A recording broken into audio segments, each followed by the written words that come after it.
go to combat, you can survive anything, but sometimes when you come back, transition's difficult. Andrew Browning is one of hundreds of veterans at UW-Whitewater, and their ranks are growing. Because of these recent wars, there's a greater number of veterans coming in using benefits. I signed up for classes in Iraq.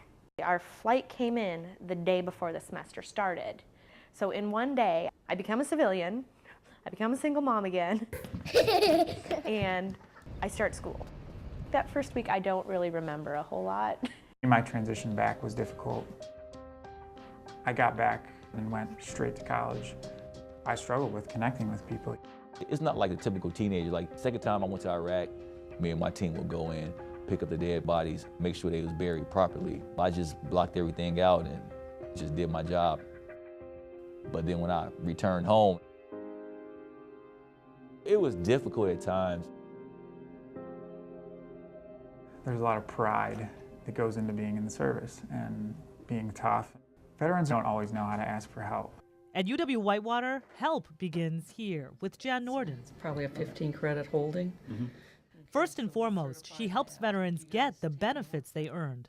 The Army give you all these great benefits, but they never tell you how to use them. It's nerve-wracking. They've created more complicated benefits. Any problem I have, I can go to Jan and be like, what's going on? And she's like, oh, you know, I've seen this before. I know what to do. We like one of the only schools that have actually a veterans coordinator. There's a lot of servicemen on this post. She's advocating for our rights every day. She's working hard. It hasn't gone unnoticed.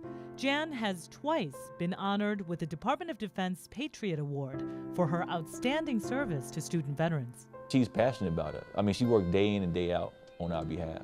But they can always reach me if they need to.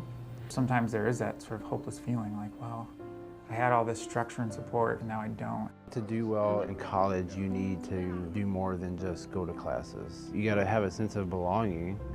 Many veterans have found that here.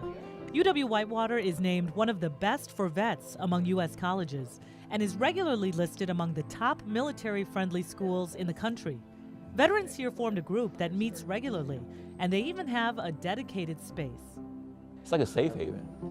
If you have an issue or problem, you just talk to your fellow soldiers. Though Jan leads the charge in fighting for veterans, she's not alone. A cross-campus committee has been created to better serve veterans. We have great support from our chancellor on down. Not a lot of campuses have a veterans committee of different offices across campus. Working together, the group has championed policies that help veterans succeed in school. Okay. All right. When they are deployed, we keep them active in the system. That's part of our policy. And that leaves their channels open for email, contact with advisors, instructors, everything. We've had some students who've been deployed take classes while they're overseas. I love it in county. I love it. They really love the veterans here. They want to see you succeed. They don't want to see you fail. I think it's very important because if they wasn't veteran friendly, I probably would have left. I never thought I'd get a degree. None of my family graduated. Me and my brother be the only two to graduate with a bachelor's and then go off to our master's. It's helping the country in the long run. We're getting degrees to get better jobs. You know, military experience is worth a lot in the civilian sector, but a lot of times if you don't have a degree to go with it, you can't get a job. I believe they deserve these benefits for things they've had to sacrifice. Like Annie, who was separated from her daughter for a year. Too much. Too much. You like too much, don't you? A lot of people don't know what it's like to have been gone from their spouse or their children. Those are all things that I can connect with because I've lived it. She plans to put that experience to use, combined with a graduate degree from Whitewater in counseling. My ultimate goal is to work with veterans. I'm grateful that I even have this opportunity, that I can get my master's and help people and provide a good life for my daughter and me. It's priceless. I'm very proud of what we do here. It's just the right thing to do.